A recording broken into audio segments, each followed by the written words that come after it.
In Oktober 2024 het NG Randburg hul 80ste bestaanjaar gevier. Ons het teruggekyk na die kerk se ontstaansgeskiedenis, ons susterkerke wat afgestig het en groete boodskappe van oudleraars.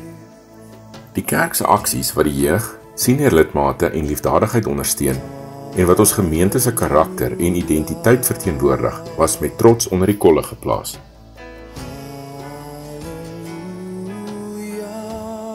Op Sondag 20 Oktober was die uurglaas teruggedraai en gemeentelede was getooi in kerkhoede, sondagpakke en togas soos 80 jaar gelede.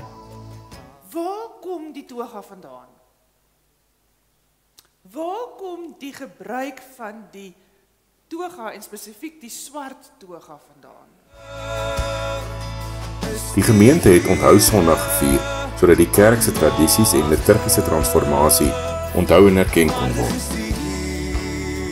Oktobermaand se feesaktiwiteite en kort video's het opgebou tot Feessondag op 3 November.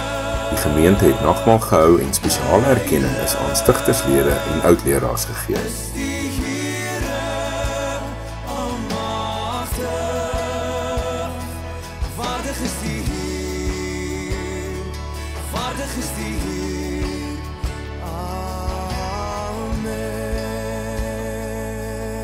Gemeentelede en subkomitees het ywerig in die agtergrond gewerk en voorbereiding getref vir 'n dag van dankie sê, saam eet en saam kuier.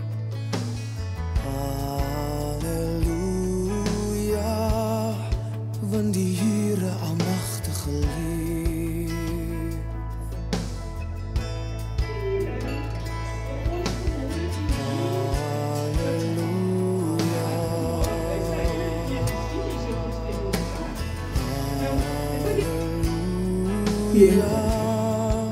Daarom is het een vaste hier, baie dankie aan die manne wat so hard daaraan gewerk het, met die uitlaat en die maak daarvan en die op.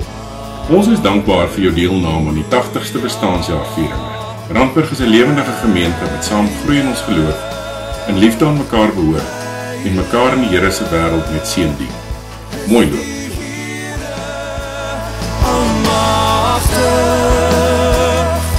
Waardig is die Heer, waardig is die Heer, Hy is heilig, heilig is die Here, almagtig.